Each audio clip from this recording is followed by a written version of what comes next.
Hello friends, स्वागत है आप सभी का सीबीबीकल बीएड क्लासेस में। बीएड प्रथम वर्ष के जो सेकंड पेपर है अधिगम एवं विकास का मनोविज्ञान, इसको दोस्तों हम लोग कवर कर रहे हैं। पूरा अवध सीरीज कंप्लीट करेंगे। तो दोस्तों यहाँ तक हम लोग क्वेश्चन कवर कर चुके थे। ये चौथा जो क्वेश्चन है, शैक्षिक मनोविज्ञान को परिभाषित कीजिए, यहाँ तक हम लोग कवर कर चुके थे। अगला जो क्वेश्चन हमारा है ये यहाँ शुरुआत होती है, इसको भी देख लेते हैं। यहाँ पे देखिए, शिक्षा मनोविज्ञान का अर्थ क्या है। तो यहाँ पे देखिए जो प्रश्न यहाँ पे लिखा गया है उसी से संबंधित यहाँ पे ये प्रश्न है, देख लेते हैं थोड़ा बहुत। शिक्षा मनोविज्ञान में शिक्षा और मनोविज्ञान के अलग अलग अर्थों में देखा जाए तो हम कह सकते हैं, यानी जो शिक्षा मनोविज्ञान है इसमें शिक्षा और मनोविज्ञान को अगर अलग अलग देखा जाए, अलग अलग अध्ययन किया जाए तो हमें आसानी से चीज़ें समझ में आ जाएंगी। जैसे शिक्षा की पहले बात किया जाए तो शिक्षा जो होता है, शिक्षा जहाँ व्यवहार में परिवर्तन एवं परिमार्जन करती है। शिक्षा क्या काम करती है? व्यवहार में परिवर्तन लाती है। ठीक है, यानी जैसे मान लीजिए एक पढ़ा लिखा व्यक्ति है, एक कम पढ़ा लिखा व्यक्ति है, एक अनपढ़ व्यक्ति है। ये तीन टाइप के व्यक्ति हैं और इन तीनों में अगर अंतर देखा जाए तो आपको कहीं न कहीं उसमें व्यवहार में अंतर जरूर देखने को मिलेगा। जो पढ़ा लिखा व्यक्ति होगा उसके व्यवहार में कुछ परिवर्तन होगा, जो अनपढ़ व्यक्ति होगा उसके व्यवहार में कुछ परिवर्तन होगा, जो कम पढ़ा लिखा होगा उसके व्यवहार में कुछ परिवर्तन होगा। तो सिंपल सी बात है, शिक्षा व्यवहार में परिवर्तन करती है। परिमार्जन का मतलब होता है जो भी त्रुटियां होती हैं, जो कमियां होती हैं उनको दूर करती है। तो शिक्षा के माध्यम से जो कमियां होती हैं, जो त्रुटि होती हैं उसको दूर किया जा सकता है। यहाँ पे वही चीज़ है, शिक्षा परिवर्तन करती है किसमें? व्यवहार में, और परिमार्जन करती है मतलब त्रुटियों और कमियों को दूर करती है। अगर मनोविज्ञान की बात किया जाए, मनोविज्ञान उसी व्यवहार का अध्ययन करता है। जो मानव जो व्यवहार करता है उसी का अध्ययन क्या करता है, क्या कहलाता है? मनोविज्ञान कहलाता है। इसके बाद यहाँ पे कुछ बातें और कही गई, यहाँ पे देख लीजिए आप। आगे इस पे कहा गया है कि इस प्रकार से दोनों का ध्येय व्यवहार जो है देखा जाए, बिहेवियर यानी, तो उसके प्रति ही दिखाई पड़ता है। मतलब ये है कि जो शिक्षा मनोविज्ञान है उसका जो व्यवहार है वो शिक्षा के द्वारा ही व्यवहार तय होता है। तो मिला जुला के कहा जाए कि शिक्षा जो मनोविज्ञान है वो व्यवहार पे तय करता है। जैसा जो शिक्षा ग्रहण करेगा वैसा उसका व्यवहार हो जाता है।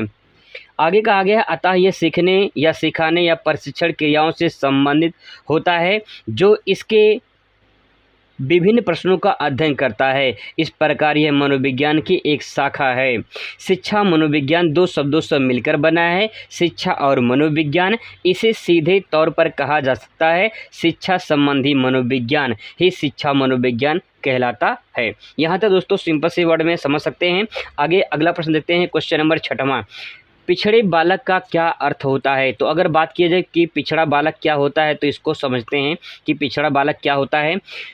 मुख्यतः जो बालक कक्षा के औसत कार्य नहीं कर पाते हैं और कक्षा के औसत छात्रों से पीछे रहते हैं उसे पिछड़ा बालक कहते हैं। तो सिंपल वर्ड में लाइन लिखा गया है, अगर आप जब टीचिंग करेंगे, जैसे आपने अगर टीचिंग किया होगा, पढ़ाया होगा, जैसे माइक्रो टीचिंग वगैरह अगर आपने किया होगा तो आपको पता होगा कि जब आप कक्षा में पढ़ाते हैं तो जो बालक, कुछ बालक ऐसे होते हैं कि जो है वो जो काम दिया जाता है, जो होमवर्क वगैरह दिया जाता है वो काम नहीं कर पाते हैं। जो और बच्चे होते हैं उनसे बहुत पीछे रहते हैं और ज़्यादातर वो पीछे बैठते भी हैं। कक्षा के औसत जो है छात्रों से पीछे रहते हैं तो उन्हें पीछे रहने के कारण पिछड़ा बालक कहा जाता है। पिछड़े बालक का मंद बुद्धि का होना आवश्यक नहीं है। जो पिछड़ा बालक होता है वो मंद बुद्धि का होना जरूर नहीं होता है, लेकिन उसकी जो सोचने समझने की क्षमता होती है, जो काम करने की क्षमता होती है, जिसको जो होमवर्क दिया गया है उसका जो काम है वो कहीं न कहीं वो अपने क्लास के अकॉर्डिंग नहीं कर पा रहा, जिससे उसे पिछड़ा बालक कहा जा रहा है। सोनेल के अनुसार देखा जाए, पिछड़े बालक उसी जीवन आयु के अन्य छात्रों की तुलना में विशेष शैक्षिक निम्नता व्यक्त करते हैं। मतलब इन्होंने कहा है कि जो पिछड़े बालक होते हैं उनकी उसी जीवन की आयु अन्य जो छात्रों की तुलना में होते हैं, जो छात्रों की तुलना में विशेष शैक्षिक निम्नता व्यक्त करते हैं। मतलब कि जैसे कई बच्चों का ग्रुप है, उन ग्रुप में देखा जाए तो उसकी तुलना में वो जो बच्चा है जिसका जो सोचने समझने की क्षमता कम है, जो काम नहीं कर पा रहा, जिसे पिछड़ा बालक कहा गया है, उसकी शैक्षिक निम्नता व्यक्त करता है। तो जो पिछड़े बालक होते हैं उसकी शिक्षा की जो है स्तर को व्यक्त करता है और स्तर कैसा है? निम्न है। ठीक है, आगे देखिए सीखने की जो है परिभाषा लिखिए। तो सीखने की परिभाषा यहाँ पे दो परिभाषाएं कहा गया है।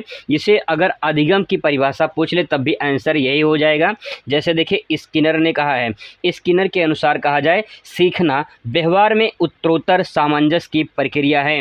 इन्होंने जो कहा है इस बात को थोड़ा ऐसे समझ लीजिए आप, जैसे मान लीजिए एक बालक है, उस बालक के व्यवहार में अगर कुछ उत्तरोत्तर मतलब लगातार कुछ परिवर्तन हो रहा है और उस परिवर्तन में कुछ बदलाव हो रहा है। जैसे मान लीजिए आज 10 साल का है, आने वाले 2 साल में जो उसका व्यवहार होगा उसमें व्यवहार में जो परिवर्तन होगा वो किसके दम पर होगा, कहीं कि उन्होंने अपनी ज़िंदगी में कुछ सीखा है, उसके आधार पर जो शिक्षा ग्रहण किया है उसके आधार पर उसमें बदलाव हो रहे हैं। सामंजस्य की प्रक्रिया मतलब कि कहीं न कहीं उसके जीवन में कुछ तालमेल बैठाना है, जिसे हम एक प्रोसेस कह सकते हैं कि जो इंसान है, जो बालक है, उसके व्यवहार में लगातार जो बदलाव हो रहे हैं, जो सामंजस्य है, उसी की प्रक्रिया को जो है शिक्षा कह सकते हैं। क्रो एंड क्रो ये दोनों पति पत्नी थे। इनके अनुसार देखा जाए तो सीखना आदतों, ज्ञान और आवृत्तियों का अर्जन होता है। यानी सिंपल वर्ड में कहा जाए सीखना जो होता है ये आदतों, ज्ञान और आवृत्तियों का अर्जन होता है। अर्जन मतलब कि जो आप अर्जित कर रहे हैं, जो ज्ञान अर्जित कर रहे हैं, जो भी आप सीख रहे हैं उसी को ही सीखना कहते हैं। अभिप्रेरणा मोटिवेशन क्या होता है, इस बात को यहाँ पे समझने की कोशिश करते हैं। अगला प्रश्न है प्रश्न नंबर 8वां। प्रश्न नंबर 8वां देखा जाए अभिप्रेरणा मोटिवेशन क्या है, तो देखिए यहाँ पे अभिप्रेरणा के साधारण और शाब्दिक अर्थ के अनुसार हम किसी भी उत्तेजना को प्रेरणा कह सकते हैं। जैसे मान लीजिए अगर आपने कोई ऐसा कोई बात देखा, मतलब कोई ऐसी बात सुनी, आपने कोई ऐसा वीडियो देखा जिससे आपके अंदर एक उत्तेजना आया और आपको लगा कि भाई अब मुझे ना कुछ करना है, कुछ बनना है, कुछ ज़िंदगी के लिए कुछ करना है। तो जो भी आपके अंदर उत्तेजना आ रही है, जो भाव आपके अंदर आ रहे हैं कि अब भाई कुछ करना है ज़िंदगी में, कुछ बनकर दिखाना है दुनिया को, तो जो उससे आपको जो प्रेरणा मिल रही है उसी को अभिप्रेरणा या मोटिवेशन कहा जाता है।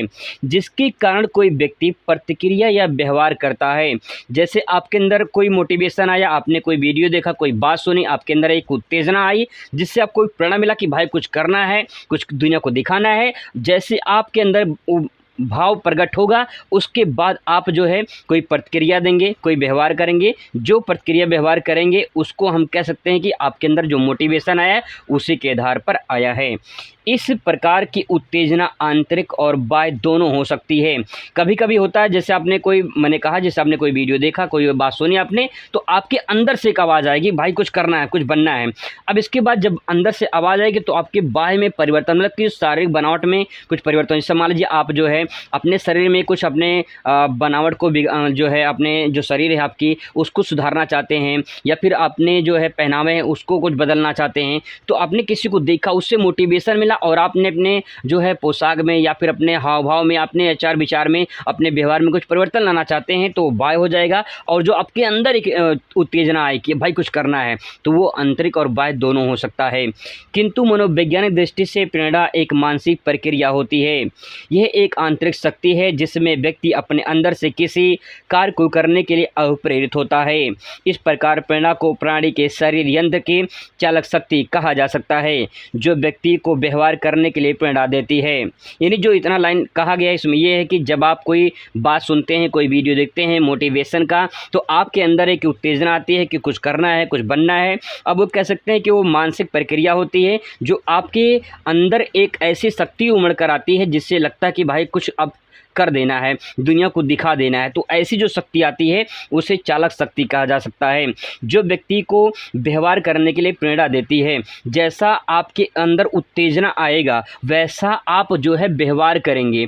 अब देखिए उत्तेजना पे डिपेंड करता है कि आप व्यवहार कैसा करेंगे। ठीक है, मनोवैज्ञानिक परिभाषाओं द्वारा अभिप्रेरणा के अभिप्राय को और स्पष्ट किया जा सकता है।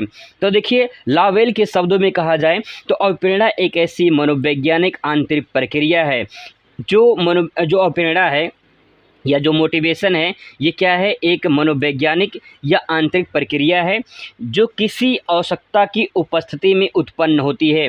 देखिए जब इंसान को भूख लगती है तो भोजन की तलाश करता है, जब प्यास लगती है तो पानी की खोज करता है। मतलब यहाँ पे दोस्तों ये है कि जब अंदर कोई ऐसी आग होती है तो जब आवश्यकता होती है तो कहीं न कहीं वो आवश्यकता मोटिवेशन को कहीं न कहीं खींचती है। तो वो आवश्यकता जो है उपस्थिति में उत्पन्न होता है मोटिवेशन यानी अभिप्रेरणा।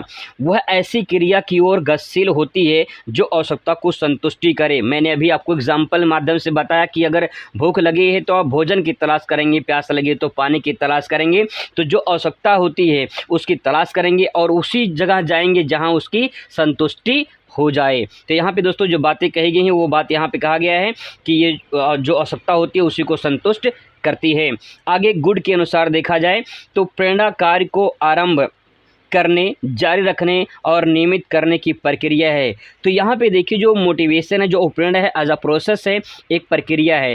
इस प्रक्रिया में गुड ने कहा है, क्या कहा है, अब देखिए प्रेरणा कार्य को प्रारंभ करने या आरंभ करने, यानी जो आप काम करना चाह रहे हैं, जो आपके अंदर उत्तेजना आई, उत्तेजना उसके आधार पे आप काम करने को तैयार हो जाएंगे और उस काम को कंटिन्यू करते रहेंगे जब तक उस लक्ष्य तक पहुंच ना जाए, तो जारी रखेंगे। नियमित करने की प्रक्रिया है, यानी जो मोटिवेशन है, जो प्रेरणा है, वो आपको हमेशा जो है वो हिट करती रहती है, पुश करती रहती है कि भाई अब कुछ करना है, कुछ बनना है, तो आपको बार बार मोटिवेशन देती रहती है, जिसके आधार पर जो है नियमित आप उससे प्रक्रिया को करते हैं। तो दोस्तों ये जो मोटिवेशन है ये आप आसानी से समझ सकते हैं। अगला प्रश्न दोस्तों है वंशानुक्रम का अर्थ बताइए। तो इसको प्रश्न को अगले वीडियो में कवर करेंगे ताकि वीडियो लंबा ना हो जाए, ताकि आप बोर भी ना हो। मिलते हैं नेक्स्ट वीडियो में। Thanks for watching.